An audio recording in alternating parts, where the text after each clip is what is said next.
આજે આપણે મરચાંનું અથાણું બનાવીશું. તો મરચાં છે તેના આપણે 2 ફાડા કરી લેશું. હવે આપણે મરચાં છે તેના 2 ફાડા કરી લીધા છે. હવે આપણે તેમાં હિંગ નાખીશું, લીંબુનો રસ નાખીશું,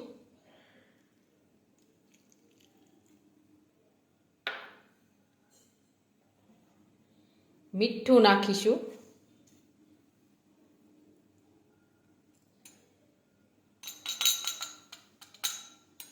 હળદર નાખીશું,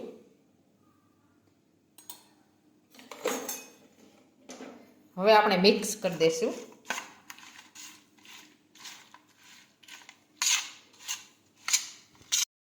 હવે આપણા મરચાં છે તે એકદમ સરસ મિક્સ થઈ ગયા છે. હવે આપણે મરચાંમાં ભેળવવા માટે આચાર બનાવીશું. તો એના માટે મેં રાઈ લીધી છે, મેથી, ધાણા અને જીરું ચારેય વસ્તુ લીધી છે. હવે આપણે ચારેય વસ્તુને શેકી લઈશું.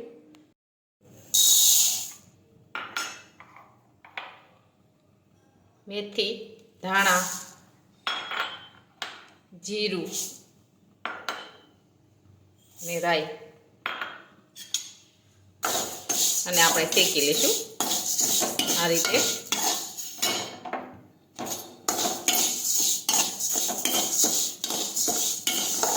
થોડી વાર આપણે શેકાવા દઈશું. હવે એકદમ સરસ શેકાઈ ગયું છે. હવે આપણે ગેસ છે તે બંધ કરી દઈશું અને મિક્સરમાં ક્રશ કરી લઈશું. હવે આપણે મિક્સરમાં ક્રશ કરી લીધું છે. હવે આપણે મરચાં સાથે ભેળવી દઈશું.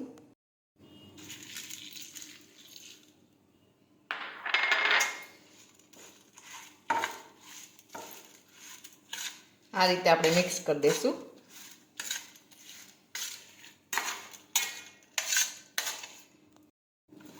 હવે આપણા મરચાં છે તે એકદમ સરસ મિક્સ થઈ ગયા છે. હવે આપણું મરચાંનું અથાણું છે તે એકદમ સરસ બનીને તૈયાર થઈ ગયું છે. અને મારો આ વિડીયો ગમે તો મારી જેકે કુકિંગ્સ એન્ડ હેન્ડવર્ક ચેનલને લાઇક કરો, શેર કરો અને સબસ્ક્રાઈબ કરો.